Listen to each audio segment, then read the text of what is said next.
This is the big one for a grand prize yet to be determined. Uncle Rick. You have 30 seconds to get Mr. Stuyvesant to say this word. 30 seconds. Oh. All right. Go. Obligation.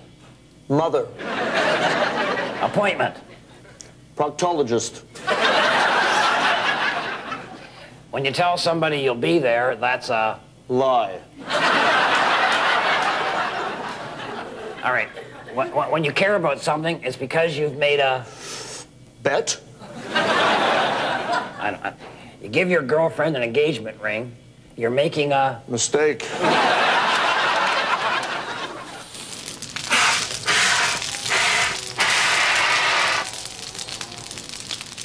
All right, in hindsight, we may have downplayed the danger of manufacturing a flammable liquid in an enclosed space under primitive conditions near an open flame in a wooden building on a shaky stove.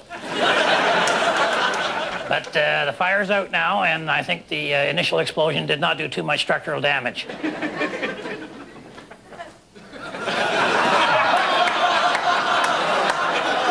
There's cream corn everywhere. Everywhere, cream corn. It's like somebody blew up Iowa.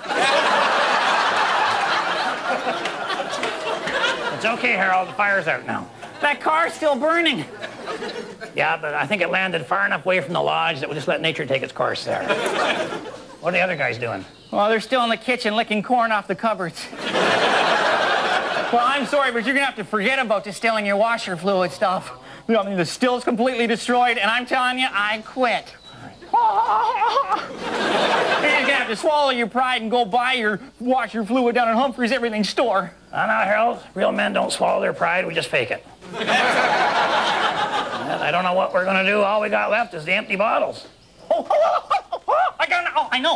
I know. This is incredible. I got an idea. Okay, you know what you can do? We can, like, bottle the water from the spring water from Possum Hill. We could just bottle the water.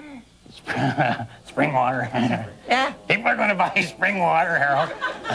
Well, yeah, all the time. Okay, all right. You're going to fill up empty bottles with our spring water, and people are going to pay for it. Is that all? Oh, yeah, that could work, Harold. Well, yeah. What? Mr. Perrier isn't doing so bad. Oh, come on, Harold. What kind of gomers are going to pay money for water that comes out of the ground?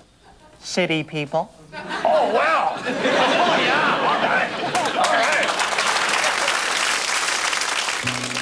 Well, with us switching over to bottled water, of course, the above-ground pool makes even more sense. An ideal, and luckily we hadn't completely built it yet, because it had only been like 7 days. This is now the outside wall. Now, you know, if you ever do get one of these things, try to live in a neighborhood with a lot of people in it, so that you can afford to lose a few friends, because you're gonna once. All right, here's something for you young teenagers. You be careful what you straddle. You know, it can really make a difference to your entire adult life. Come on, Bill, off you go. Oh my gosh. Oh boy.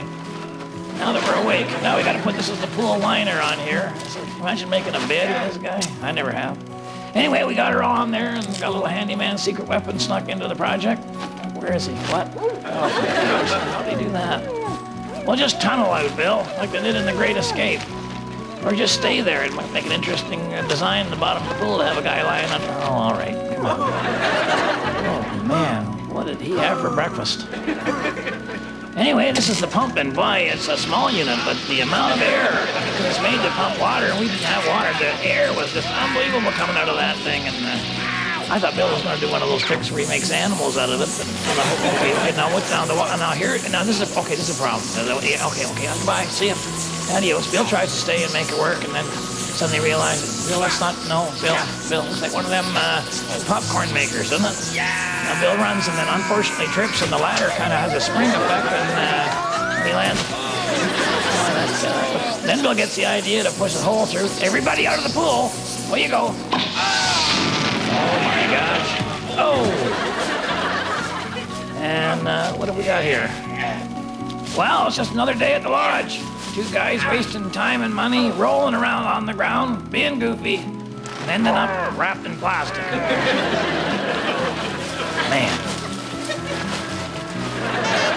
Stay tuned, Dougie's got some advice for you guys in trouble.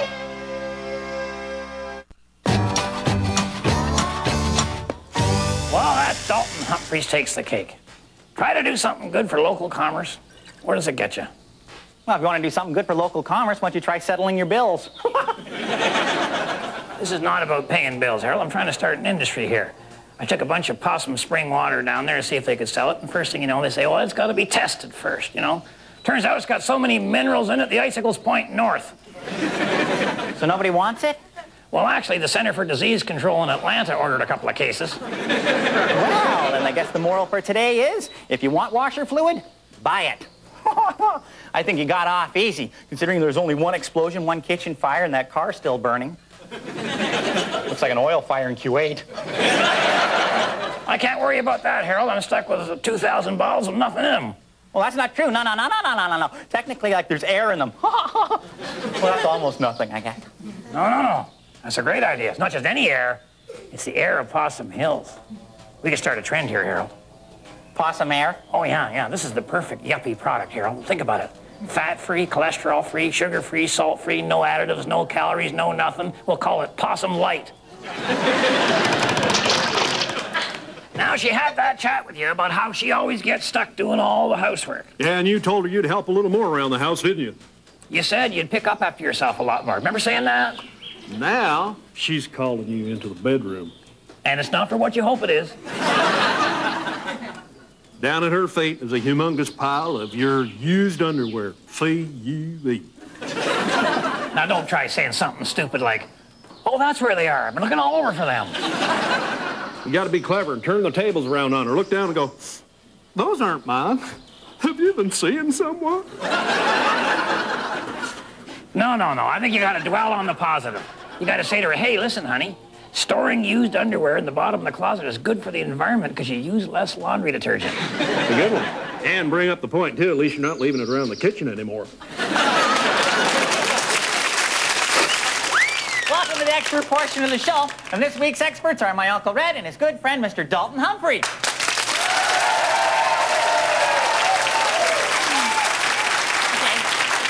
Our letter goes as follows. Dear experts, my car is a complete wreck and I don't feel safe driving it. What do you do with a car that's too wrecked to fix? Well, obviously, you got to sell a pig. That sounds a little unethical, Mr. Humphrey. I mean, you know, selling a car that's unsafe and worthless. Well, you wouldn't sell to anybody you know, would you, Dalton? Yeah, I would. No, don't get me wrong now. My friends and my neighbors are a treasure and wonderful part of my life. I just truly value each and every one of them, and I have to say that I'm just blessed to have just so many of them in my life, but, well, hey, a buck's a buck. You know, I think a lot of it is the wording of the ad. You know, you got to say something like, for sale, as is, where is. You know, or car for sale, stops and goes, mostly stops. Or great vehicle for people who hate traveling. See, this is the thing. That's not lying. No. That's just good salesmanship. All right. You know, say you got a car where the floorboard's rusted through. Well, you say that's got a classic interior. Classic? Yeah, well, like the Flintstones car. Oh, sure. See, now that's not lying. No, that's salesmanship. That's perjury. Harold, didn't I see you talking to that counselor from the Girl Guide camp trying to get a date? How did you describe yourself? I might have said something about, you know. Might have said something about being tall, dark, and handsome, might have. Rather than tall, dork, and useless. Well, that's about as honest as our car sales pitch, isn't it, Harold? Not really. The girl didn't break down. Maybe you should be looking at something with a little more miles on her.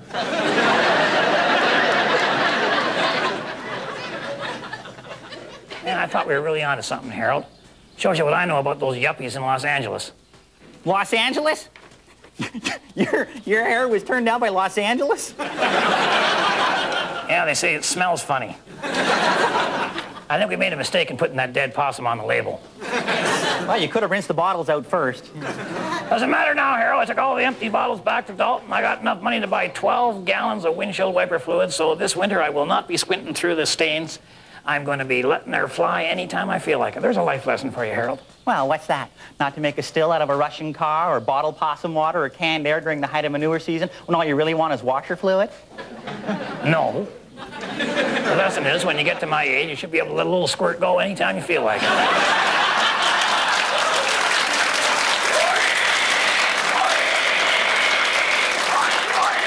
Meeting time, Uncle Red. Yeah, you go ahead. I'll be down in a minute, Harold. If my wife is watching, I'll be coming straight home after the meeting. And when our neighbors see how clean our windshield is, they'll think we have so much money we've stopped buying self-serve gas. And to the rest of you, thanks for watching. On behalf of myself and Harold and the whole gang up here at Possum Lodge, you keep your stick on the ice.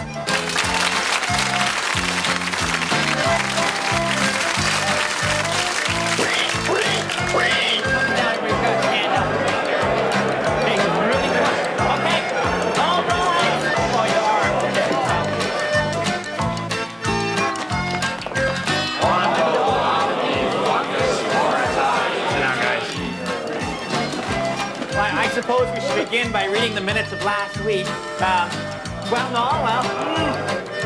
Oh, well, you guys just did them. Okay, then. For more information on Red, Green, and Possum Lodge merchandise, call 1-800-Y-POSSUM or find us on the internet at www.redgreen.com.